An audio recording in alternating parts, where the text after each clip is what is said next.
Good morning, students. I'm taking your class of BSc Part 2 Zoology Paper 2nd.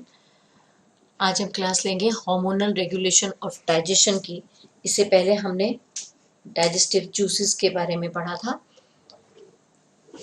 अब पूरे भोजन को digest करने के लिए कौन कौन से डाइजेस्टिव जूसेस हैं इसके बारे में हमने पढ़ा था।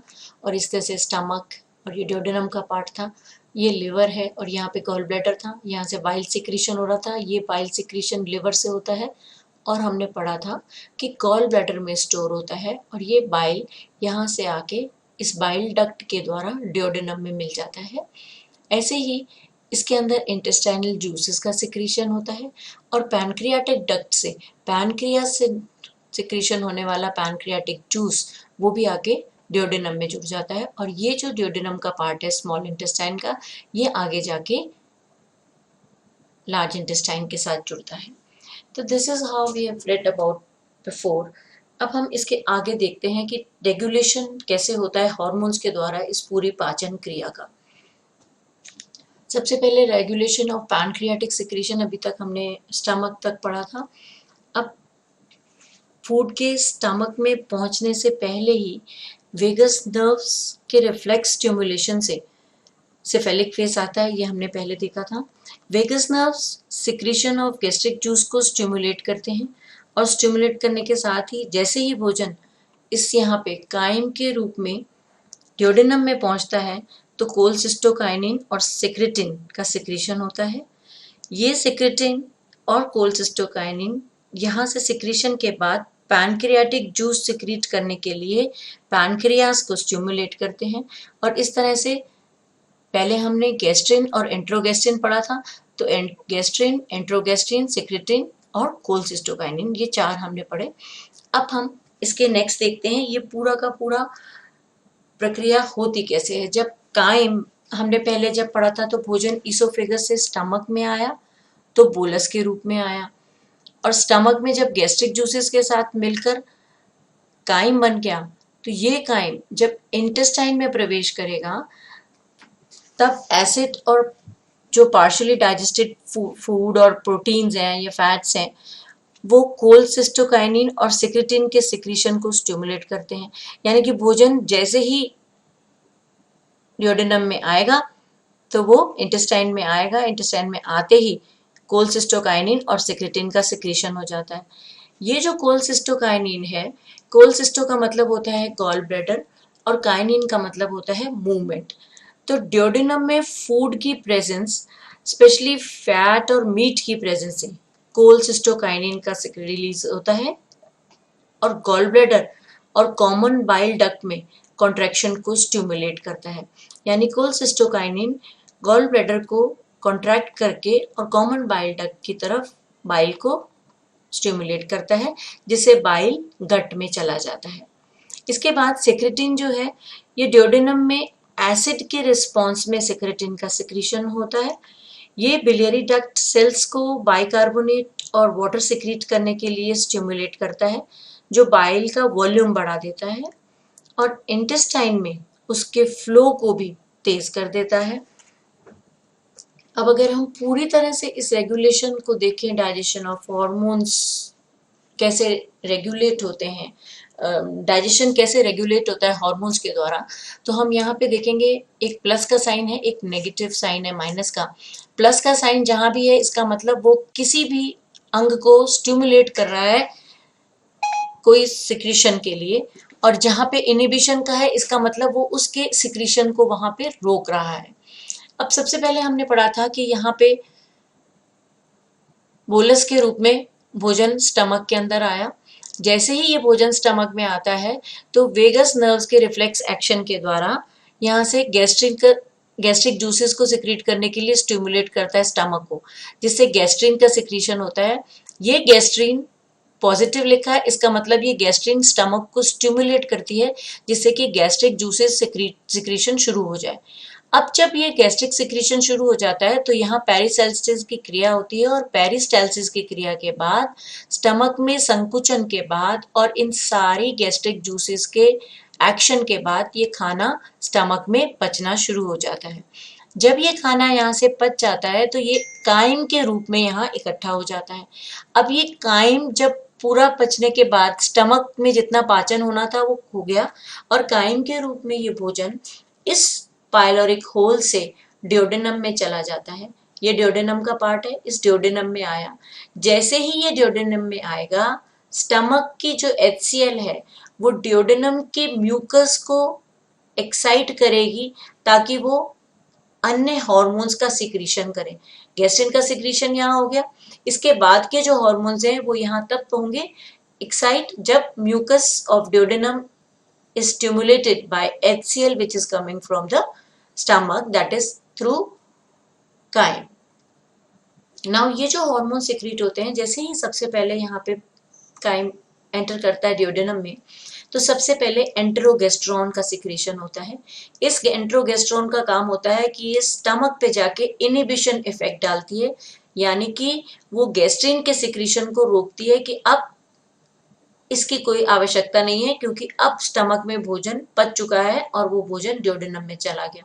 इसलिए एंटेरोगेस्ट्रॉन का काम होता है कि गैस्ट्रन के सिक्रीशन को रोके, इनहिबिट करती है।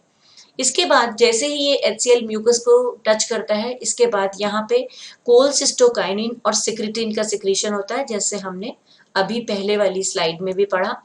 ये जो कोलसिस्टोकाइनिन है, इसका काम होता है बाइल डक्ट में जाके काम करना।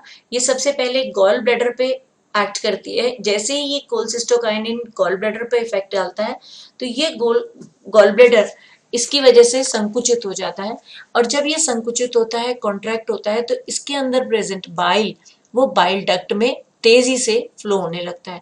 तो कोलसिस्टोकाइनिन का काम क्या हुआ? गॉल ब्लैडर को स्टिमुलेट करना ताकि बाइल डक्ट के थ्रू बाइल का सिक्रीशन करे और वो बाइल आके मिले इस ड्यूडेनम में। अब इसके बाद आता है सिक्रेटिन का सिक्रीशन। ये देखिए, ये सिक्रेटिन का सिक्रीशन हुआ यहाँ से। ये सिक्रेटिन का काम होता है पैनक्रियाटिक जूसेस के सिक्रीशन को स्टिमुलेट करना। तो वो कैसे होगा? ये सिक्रेटिन जाती है पैनक्रियाज की ओर और पैनक्रियाज में जाके ये पैनक्रियाज को स्टिमुलेट करती है कि पैनक्रियाटिक जूसेस का सिक्रीशन हो।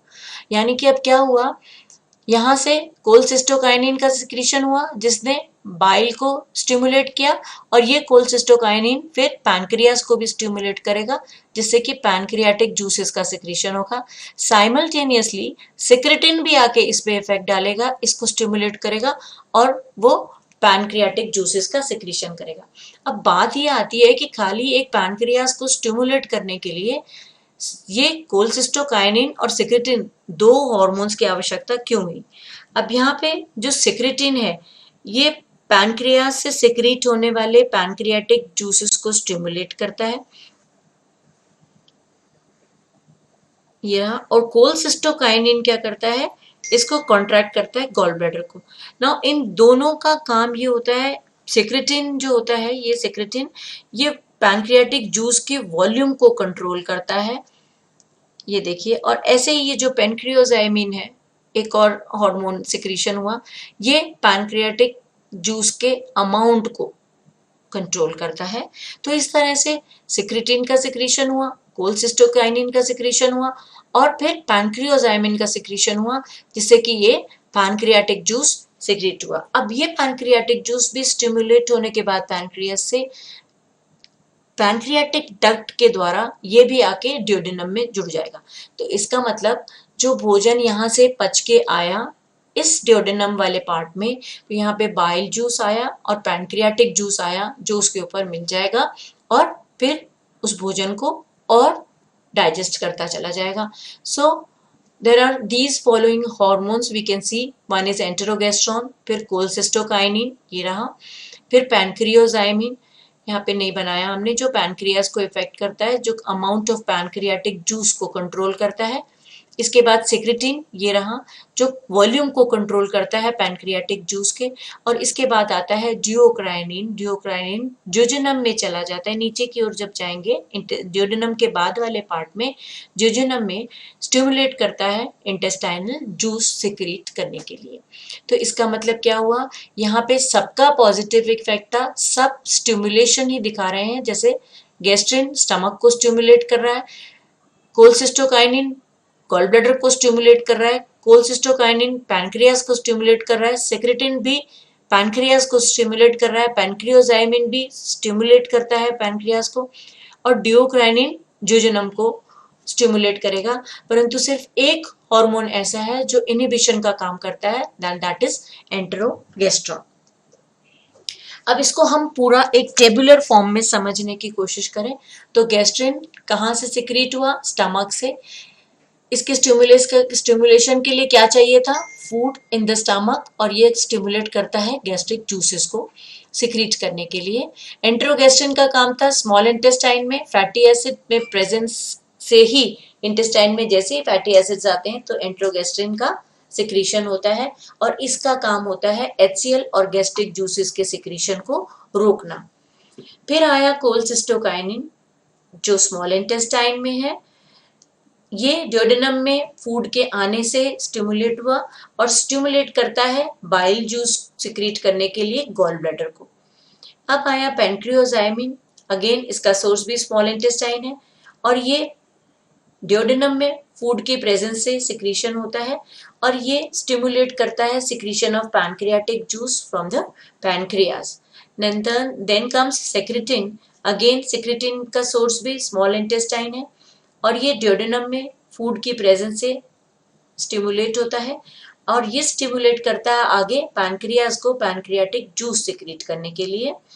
फिर आया ड्यूओक्राइनिन जो स्मॉल इंटेस्टाइन में है पर ज्यूजेनम वाले पार्ट में हमने बताया, और ये भी फूड की प्रेजेंस जब इंटेस्टाइन में होगी तब स्टिमुलेट होता है, और ये इंटेस्टाइनल जूस सिक्रीट करने के लिए इंटेस्टाइन को स्टिमुलेट करता है। This is all about the regulation of digestion bye hormones, and this is the summary, ताकि आपको याद करने में इसको आसानी होगी। Thank you.